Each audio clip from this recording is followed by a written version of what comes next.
describe him to me. And Muslims, look at the description of your Rasul. And for some, this would be the first time you hear what your Prophet looked like. I saw a man of striking appearance.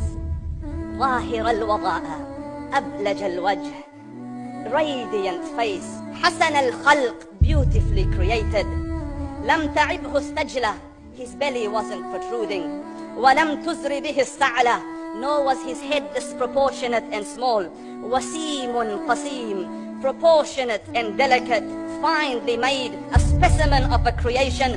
في عينيه دعج, in his eyes there was a contrast. The dark was immensely dark, the white was excessively white. وفي أشفاره وطف, and his eyelashes were long. وفي صوته صهل, and in his voice was a natural echo. وفي عنقه سطع, and his neck was elegantly long. وفي لحيته كثافة, his beard was full and thick. أزج أقرن, his eyebrows were arched, but they were not joined, it was separated. In summit فعليه الوقار, when he was silent, dignity covered him. وإن تكلم سماه وعلاه البهاء, and when he spoke, it was audible and clear, almost commanding and overtaking. أجمل الناس وأبهاهم من بعيد, from afar the most striking and outstanding in appearance. وأحسنهم وأجملهم من قريب, and when he came near, the best of them and the most handsome of them in closeness. حلو المنطق, such an exalted and sweet level of logic. Like when he used to speak, it was so coherently logical, it was smooth and easy to understand.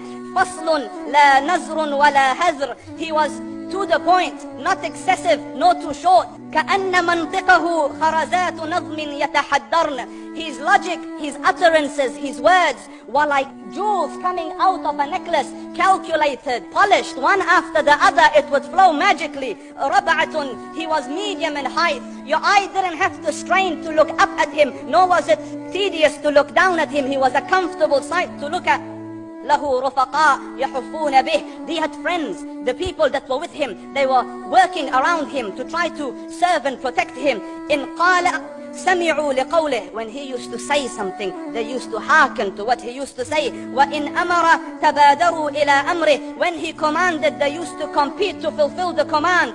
This is Muhammad Rasulullah. This is Muhammad Rasulullah.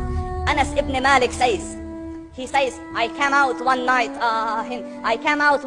it was the full moon night. And I looked at the moon, and in the desert, understand, the moon is an awesome sight. It is smooth, it is radiant, it is clear, it is gentle compared to the scorching sun at which they are used to. So the moon was the epitome of beauty. So he says, I came out at a full moon night and I looked at the moon and I saw it beautiful, handsome. So I said, let me go see if the moon is more handsome or my Prophet is more handsome. Let me see if that is more beautiful or the Prophet is more beautiful. So I went and I saw him standing afar.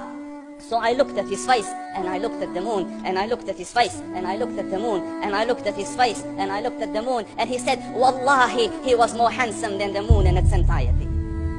That is just the look of your Rasul. Aisha radiallahu anha says, I was sewing with the needle, my needle dropped in the dark, I couldn't find it. I said, Ya Rasul, I can't find it. He moved his face close, and I swear, out of the radiance of his face, I found my needle. And the Prophet sallallahu alayhi wasallam was mind-bogglingly handsome, but his handsomeness was covered with waqar and jalal and hayba.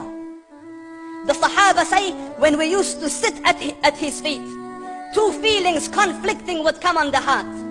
The first one, you wanted to look at him. You wanted to behold the majesty of his face. And when you wanted to look up, shyness used to overtake you, so you used to look down. Amr ibn al-As says, I sat with him many times, but if you ask me to describe his face, I can't describe it. I wouldn't be able to look up to him ijlalan wa ta'zeeman. I couldn't look up at him. And that is why he didn't have the problems that Yusuf alayhi salam had. Because it was difficult to penetrate the awe and the splendor of the Rasul.